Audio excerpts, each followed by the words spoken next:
You'll see this when God knows you're ready, vertical bar, a morning prayer for trusting His timing.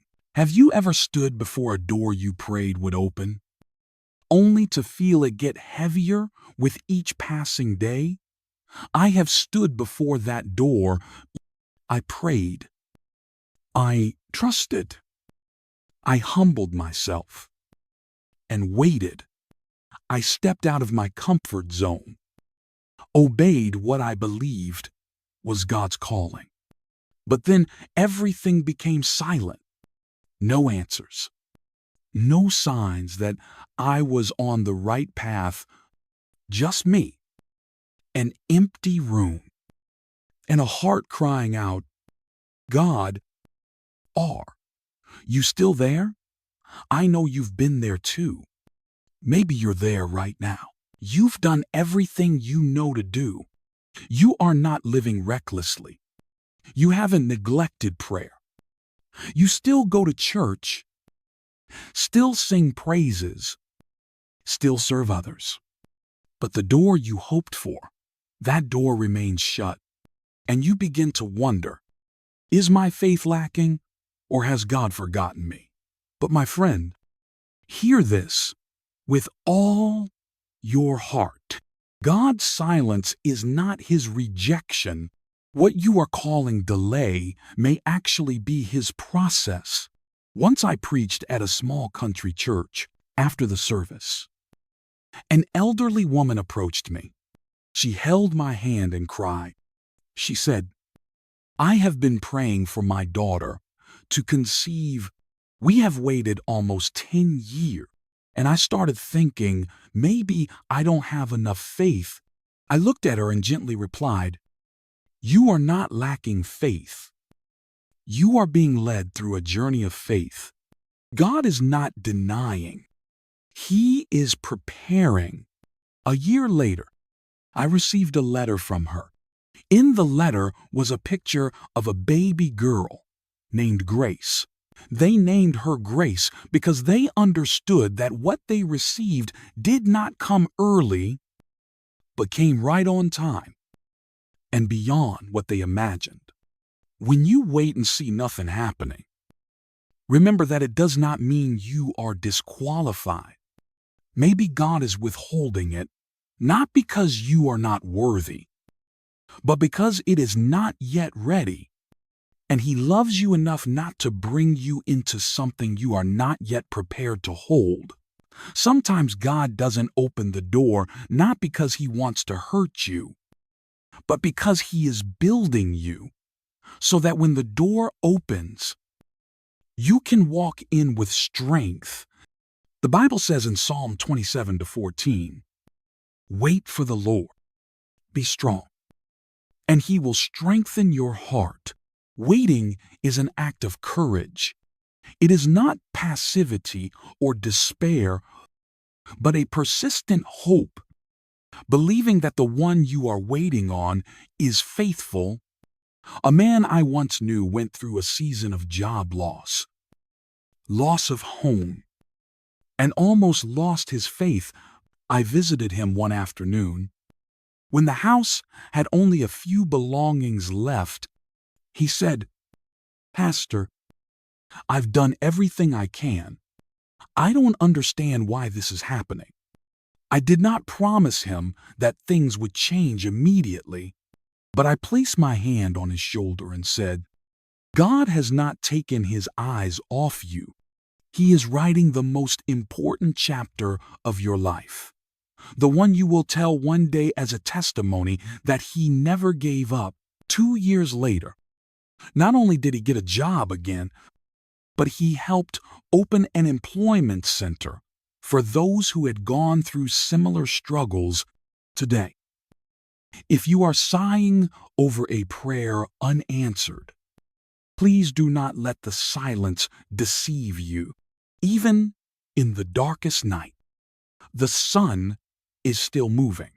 Even when you don't hear His voice, He is still working, because God is never late. He moves at the right time, and that time may be near Don't give up. Don't reject your faith just because the door hasn't opened. Your door may be under construction, not to keep you out, but to keep you safe when you enter. God is not only leading you to the door, He is shaping you into the person who can walk through that door. And when He opens it, you will no longer doubt, because you will see this entire journey bears His fingerprints. Not coincidence, not luck, but God Himself, the faithful one, still writing your story. I remember once visiting a small church in the suburbs where old wooden chairs creaked every time someone sat down. After the sermon, a young man approached me, his face heavy with exhaustion, but in his eyes there was still a faint glimmer of hope. He said, "Pastor, I pray every day. I have applied everywhere. I am not living in sin. I have not turned away from God, but I still have no job. I am starting to doubt that maybe God is punishing me for something I don't know." I held his hand and looked him straight in the eye, then replied, "Son, God is not punishing you. He is teaching you how to walk by faith when you have nothing else to lean on but Him." My dear friend, maybe today you are also in a season of waiting, a season where every door seems closed, a season where prayers are spoken only to fall into silence, a season where you see those around you moving forward, receiving answers, being healed, having paths opened, while you remain in the same place, and you begin to ask, "Is something wrong with me?" But I have come to tell you an important truth. Waiting is not proof of failure. It is holy ground that God uses to build something greater within you. Habakkuk 2-3 says, "The promise awaits an appointed time, and it will certainly come. It will not delay." This verse was not written for someone enjoying the harvest. It was written for someone sitting in the season of sowing with calloused hands and red eyes from waiting in that time. You see no change, but beneath the surface, something sacred is taking shape, like a seed buried in the soil, seemingly dying, but in fact growing deeper roots. Waiting does not make you useless. It makes you stronger. I was once invited to visit an elderly woman who had been paralyzed for 4 years. Every morning, her daughter would help her up, sit her by the window, and read the Bible. When I entered the room, she spoke to me gently. "Pastor, I once prayed for healing, but now I pray that my heart would not grow weary while I wait." I will never forget that. A person who could not walk, yet her faith stood firm like a mountain. In the waiting, she was not left behind. She was walking daily with the faithful one. You see, on this journey of faith, there are lessons that can only be learned in the stillness, when everything comes to a halt, when you have no choice but to trust. That is when God speaks most clearly. In the noise, you hear the world. In the silence, you hear God. He is using the waiting to purify your purpose, to shape your heart into His image. You are not just waiting for an answer. You are being trained to become like Christ. I have a friend who used to serve as a missionary in distant lands. He told me that once After 3 years of ministry, nothing had happened. No one believed in God. No miracles. Nothing significant. He began to think he had done something wrong. But then, in the 4th year, a local man came to him in the night and said, "I have heard you preach for 3 years and did not believe, but today I saw your eyes when you prayed, and I knew what you said was true." 3 years of silence. One moment of transformation. You never know what God is arranging in your waiting. And I want you to remember this. Waiting is never meaningless if it happens in God's hands. It is in that waiting that He teaches you what success cannot teach. Opens your eyes to see things that haste will never allow. Some prayers are answered quickly so you may know His power. But others are delayed so you may understand His heart. If you are in a season of waiting, do not measure your worth by what you have not yet achieved. Look at what God is doing in your heart. You may not have received the job, but you are learning perseverance. You may not have been healed, but you are learning to stand firm in pain. You may not have been delivered, but you are being cleansed of pride, of ego, of self-reliance. Waiting is the place where the seed of faith is buried deep so that one day it may sprout in glory. Do not leave that holy ground just because you are weary. Stand firm. Keep watering with prayer, with worship, with the promises of the Word, because your God is never late. He is on time, and His promise, as Habakkuk says, will certainly come, not a second too late. You are not forgotten.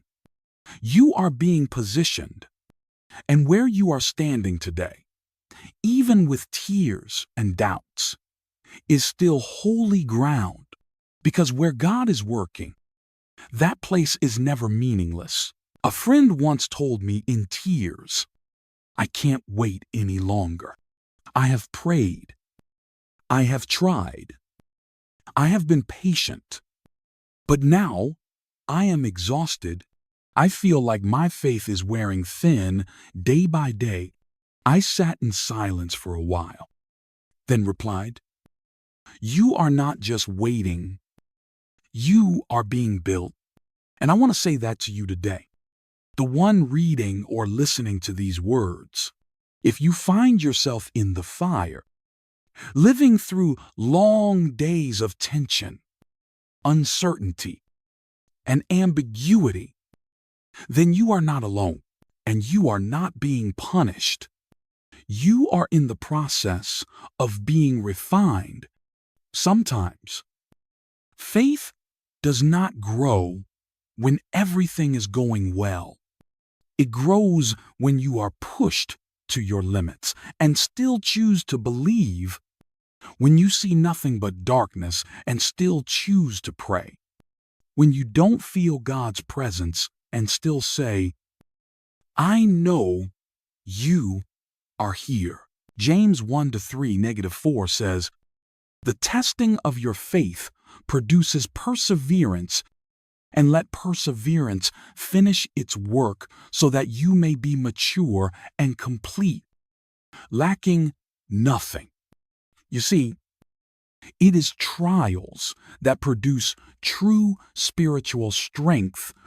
It is pressure that strips away the superficial and reveals the true nature of faith. A faith that has never gone through fire is a fragile belief. But faith forged through trials will stand firm when the storm comes. I remember once, as a young pastor, I met a middle-aged man who attended worship after losing both his wife and daughter in a car accident. I saw him in the service, standing silently while others sang. After the service, I went to him and asked, "How are you able to be here today after everything that has happened?" He turned to me, his eyes no longer holding tears, but his heart steady. He replied, "I came here not because I am strong. I came here because I know if I stay home, I will be in despair. But here, even when I feel nothing, I know God is still here." That is true faith. No emotions, no instant miracles, but still obedient, still present, still believing. True faith does not depend on outcomes. It is rooted in relationship. You don't believe in God because He always answers your way. You believe in Him because He is unchanging, even when your circumstances are not. If you are in the fire, please do not be afraid. You are not left alone in it. In Daniel chapter 12, 3 young men were thrown into the furnace for not worshiping idols. And when the king looked into the fire, he saw a fourth man, the Son of God, walking with them. He did not take them out immediately. He stepped into the fire with them, and the fire could not burn them. When you are under pressure, under trial, you will find out what you are really depending on. It might be money, relationships, reputation, or your own abilities. But when all of that is stripped away, and you still hold on to your faith in God, then you know your faith has taken root deep. Once, I preached at a large conference in the South. After the sermon, a man came up looking angry. He said, "You say trust God and everything will be okay." I trusted God, and my life still fell apart. Is that what okay looks like? I didn't reply with a defense. I placed my hand on his shoulder and said, "Maybe what God is doing is not changing your circumstances, but changing the person inside you so you can withstand any circumstance." And I want to ask you this today. What are you hoping God will change?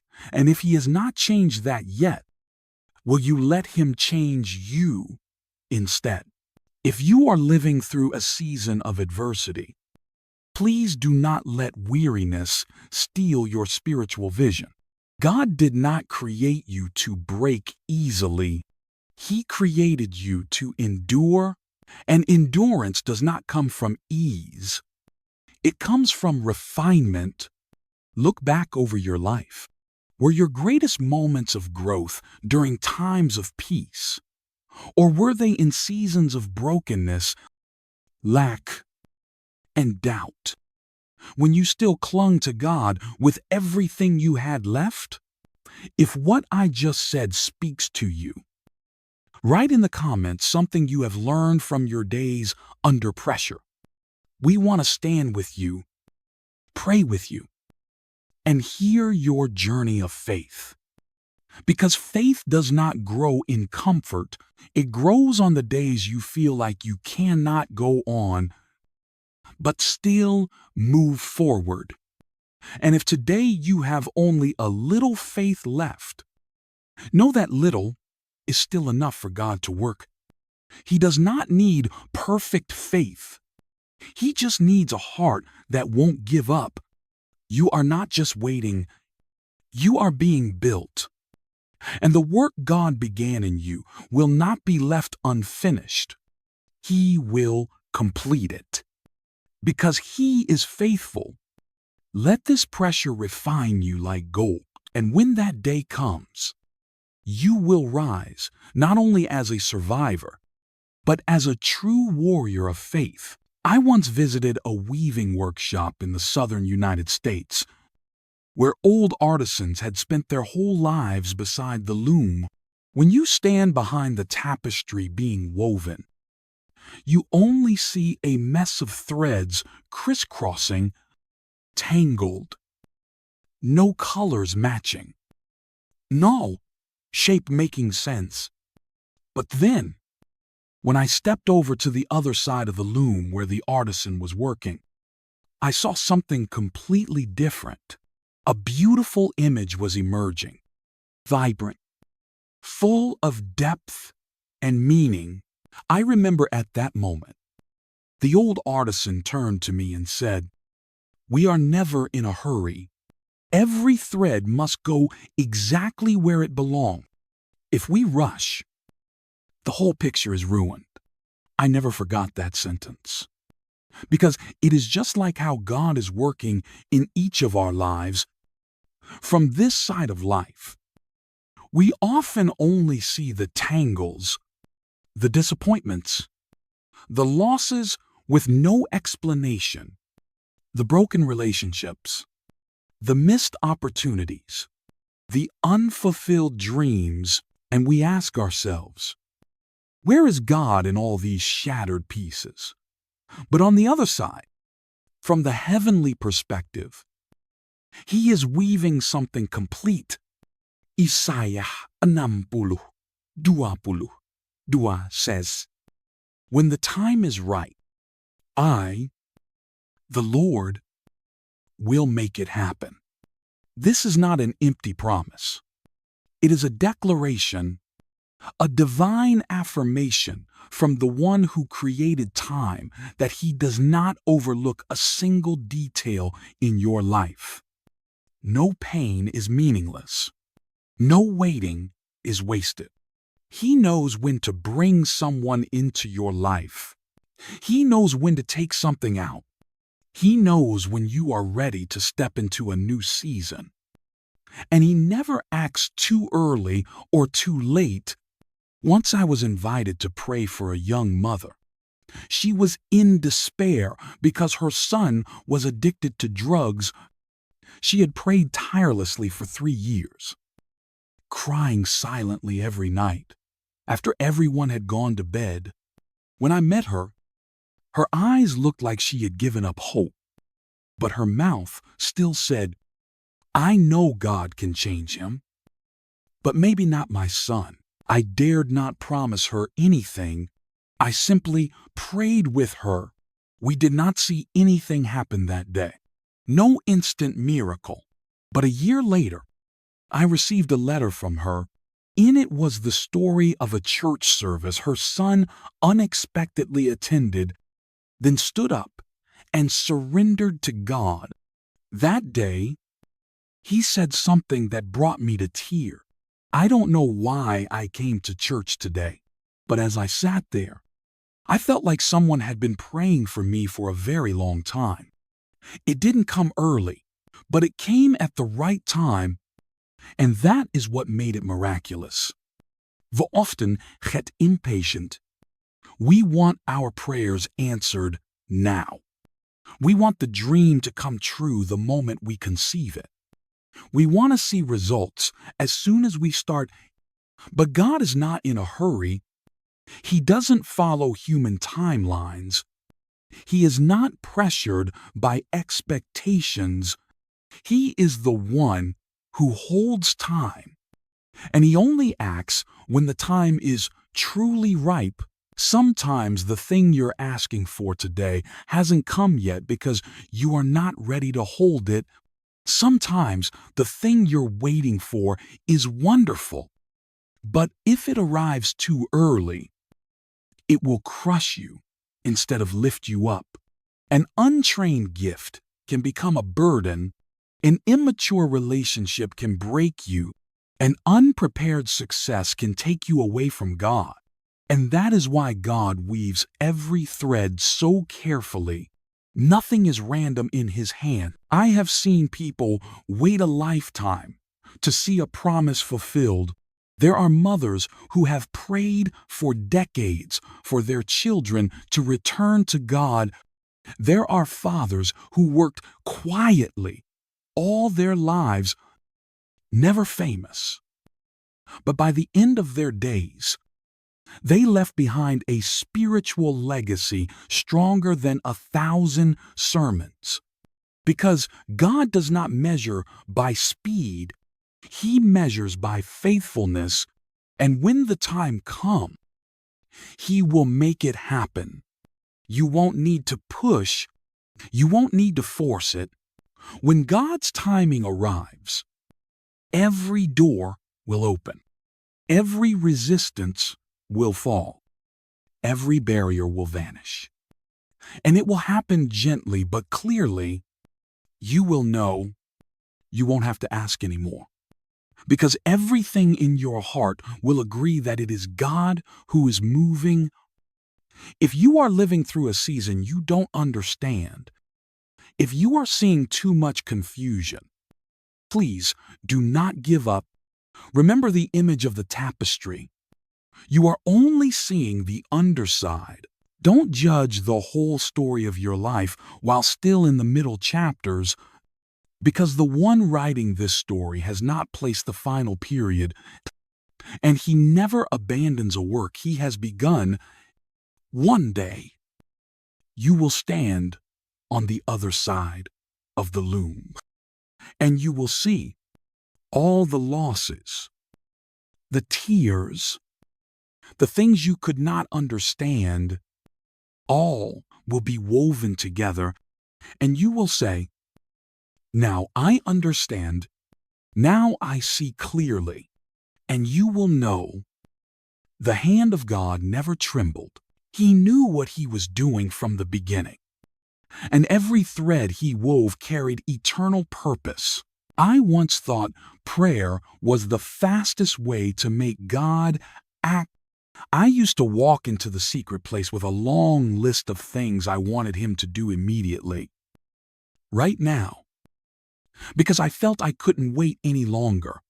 But I have learned that prayer is not to change God's timing, but to change my own heart.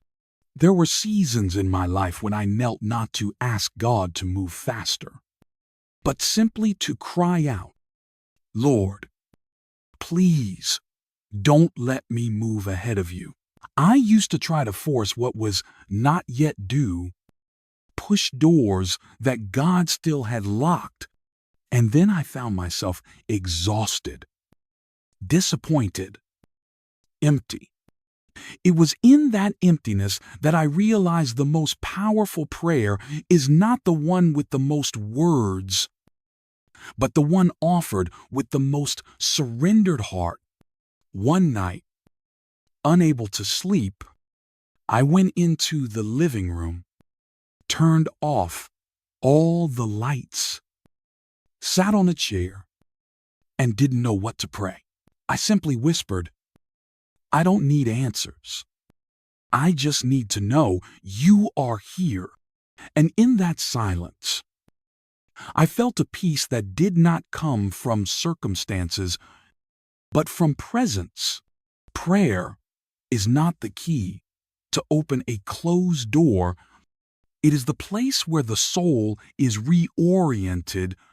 You see, many people approach prayer like visiting a request office. They write what they want, sign their name under it, and wait for a response. But God is not a wish-fulfilling employee. He is a Father, the one who sees what you don't see, knows what you don't know. And because He loves you, He is not quick to answer according to your will, but always acts according to His perfect timing. I once met a young woman during a prayer gathering in the North. She cried and asked me, "Why doesn't God answer me? I have asked Him for a job opportunity. I have asked Him for an open door. I'm not asking for riches, just a little stability." I looked at her and asked, "During the time you have been praying, what has God changed in your heart?" She fell silent, then said, "I think He has made me more sensitive to the pain of others. I no longer judge like before. My heart feels softer. I smiled and said, perhaps that is his first answer. Dear friend, God cares more about who you are becoming than what you are asking for.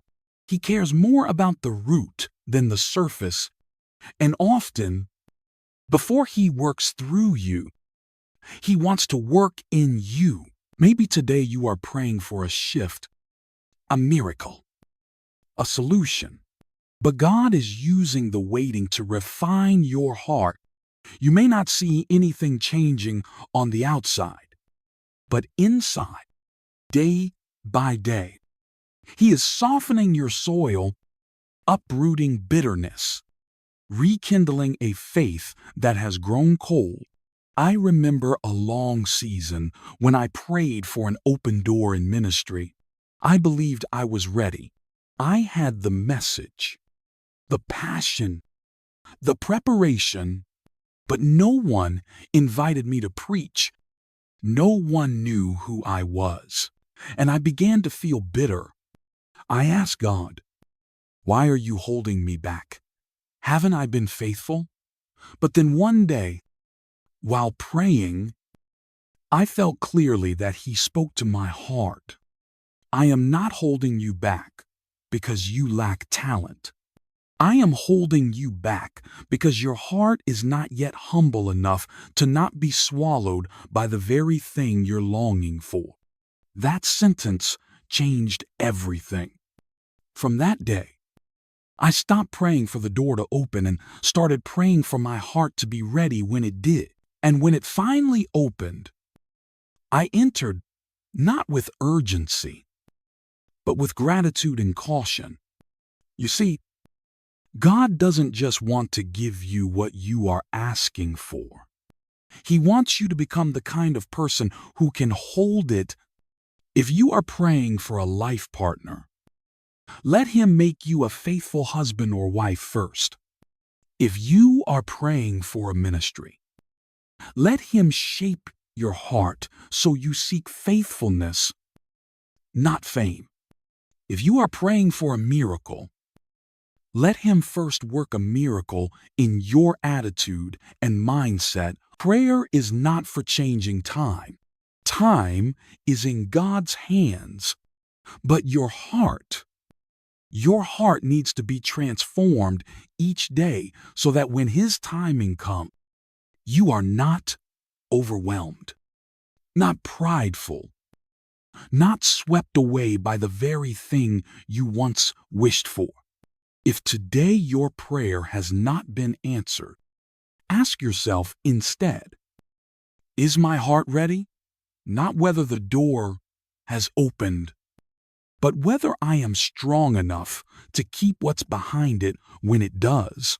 Because a door at the right time, met with an unprepared heart, can lead to collapse. But when your heart is steady, when you are not just seeking answers, but the one who gives them, then even in the waiting, you live in fullness. And when that day comes, when God makes it happen, you will not have to chase it down. You will simply walk in peace because your heart has been prepared. The most powerful prayer does not shake the heavens. It changes your heart. And that is the prayer God listens to the most. God, have you ever received something you once prayed for, only to realize you weren't ready to hold it? I have seen that happen in the lives of others and in my own success. Whether spiritual or material, if it comes too soon, can become a burden instead of a blessing. I once met a businessman who found great success at a young age. He built a multi-million-dollar company in just a few years. He was a godly man, regularly shared his testimony, and spoke often about God's provision, but one day, everything collapsed. The company went bankrupt. His family fell apart. His reputation was destroyed. I met him again after the crisis. And during our conversation, he said something I'll never forget. He said, "I didn't have enough room in my soul to hold what I had gained." That sentence echoed in my heart for years because it wasn't just a confession. It was a warning. Not every blessing should come early. Not every miracle should be released the moment we ask, because if the heart is not strong enough to carry it, the blessing will become the weight that breaks us.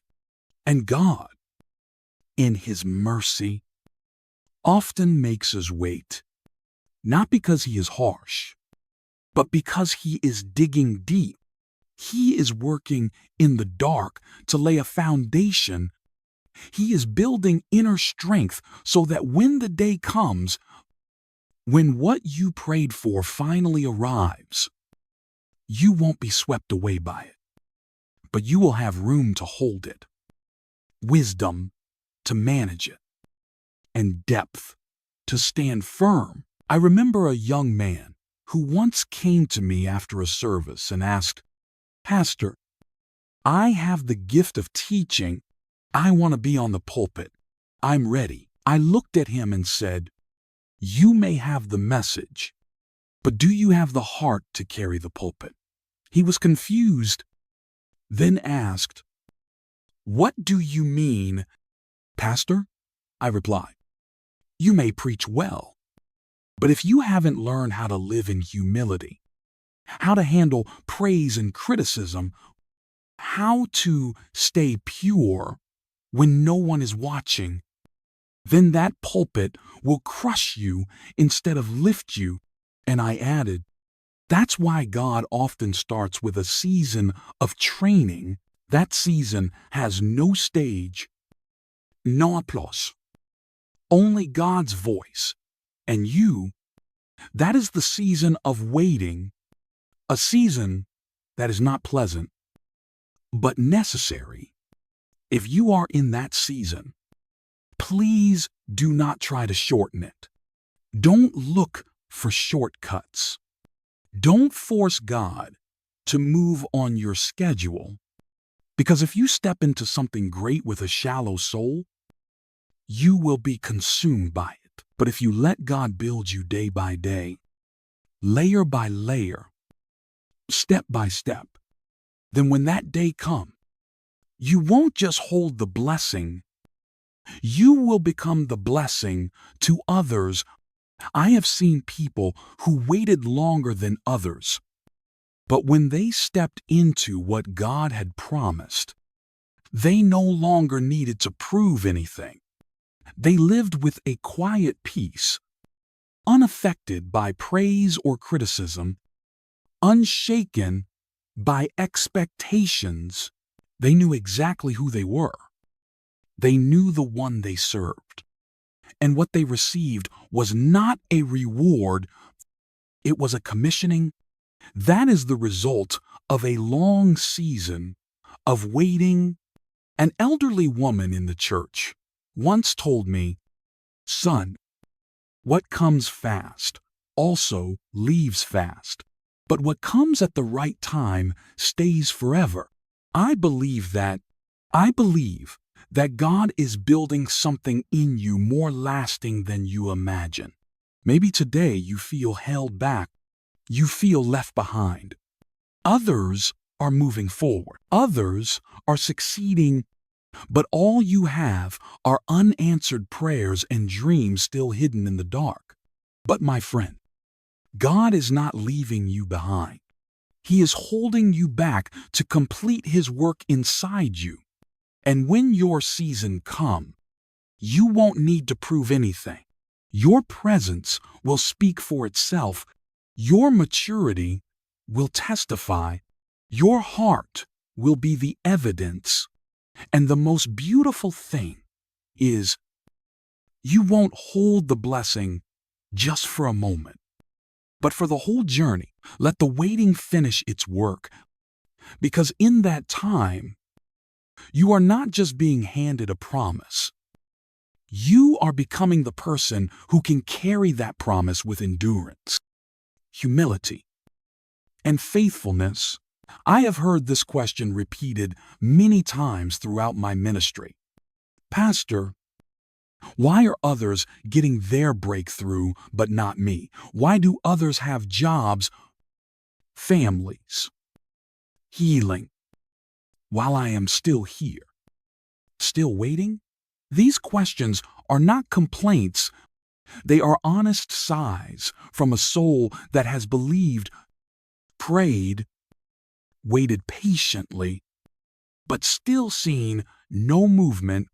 And every time I hear that, I always respond slowly and with full conviction.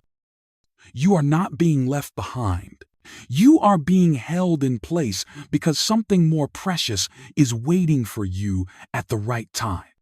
You are not forgotten. You are being positioned. There is a big difference between being abandoned and being held for preparation. A person who is abandoned is left with no one who cares. But a person being held back is one with hands still shaping them, intentions still being woven, a plan that must be completed before it is revealed. I remember one spring when I lived in the Western Mountains. On the road from church to home, I often passed a field with 2 rows of trees.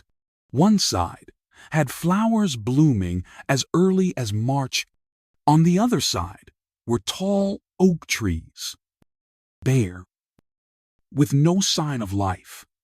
One day, I stopped and observed. Those flowers were radiant, drawing everyone's attention. But just a few weeks later, they withered. Meanwhile, the oaks began to bud, slowly, surely, and when they grew, they were not only beautiful, but strong. They didn't just have leaves. They gave shade.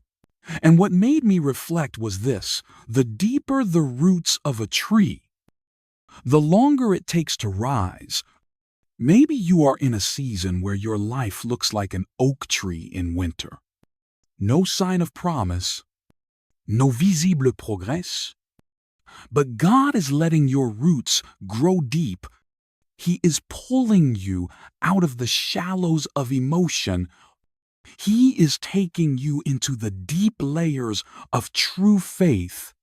Faith no longer based on what you see, but on the one you trust. And if you feel delayed, please don't conclude that your faith is weaker than others. You may be carrying something heavier, deeper, more lasting. And that requires a more thorough preparation. In my years of preaching, I have met people who came to me with tears. They told me about things they had prayed for year after year and still saw no change. One woman said, "I'm not jealous of anyone, but sometimes it hurts to see others receive what I have waited so long for. I understand that feeling. I have been there. And I have seen myself comparing my journey with others. But then God reminded me of something profound. Do not look at someone else's harvest and doubt your own seed. Maybe you are sowing in deeper soil. Maybe your seed is a long-season crop. But once it rises, it won't just bloom, it will remain. A builder once told me that the foundation of a high-rise building can take many months to complete and no one sees it. People only notice when the first wall goes up. But if the foundation is not solid, the building will not stand. And God is doing the same in your life. He is building the foundation. No one sees it, no one applauds it, but it is the most important part. If you feel like no one notices you, no one acknowledges you, remember that the most precious things are often kept the most hidden. God is not forgetful. He is not late. He is not confused about where you are. He knows exactly where you stand. And He is holding you back, not because you are weaker, but because you are called for something greater. One day, what you carry in your heart will be revealed, but when it is, it won't just be a testimony. It will be life for many others. It won't just be your breakthrough. It will be a miracle for the whole community around you. And when that day comes, you will look back and thank God that He didn't give it to you sooner. You will realize that in that holding season, you were being shaped, refined, and positioned not just to receive, but to carry. Don't measure yourself by someone else's speed. God does not position you by visibility. He positions you by stability. And if you are in His hands, you are never misplaced. You are not abandoned. You are being positioned. And the place He has you in today might be the very foundation for tomorrow's calling. Stay still, stay faithful, and believe that He is doing the right thing at the right time with the right person. And that person is you. When the time comes, you will not have to strive to hold the promise, because the promise itself will hold you. You will not need to push the door, because the door will open before you as if it recognizes the one it has long awaited. I have seen this not just once, but many times, in small gatherings, in quiet conversations, in unseen tears. God has been working, and when He acts, you cannot mistake it for anything else. There was a service I once preached in a small town. During the message, I said that one day you will look back and say, "Now, I understand why God made me wait so long." I didn't know who that sentence would reach, but after the service, a young mother came to me, tears rolling down her cheeks, and said, "Pastor, that sentence was for me. I have prayed for 4 years for my son. He had been addicted, had run away from home, had resisted every effort of love. I once thought I had failed. I once thought God had forgotten me. But today, I will go home and keep praying." 3 years later, I received a letter. In it was a photo. That young man standing on a pulpit, holding a Bible, eyes shining with hope. The caption under the photo read, "Now I understand why God made me wait so long. When God's timing comes, everything will change.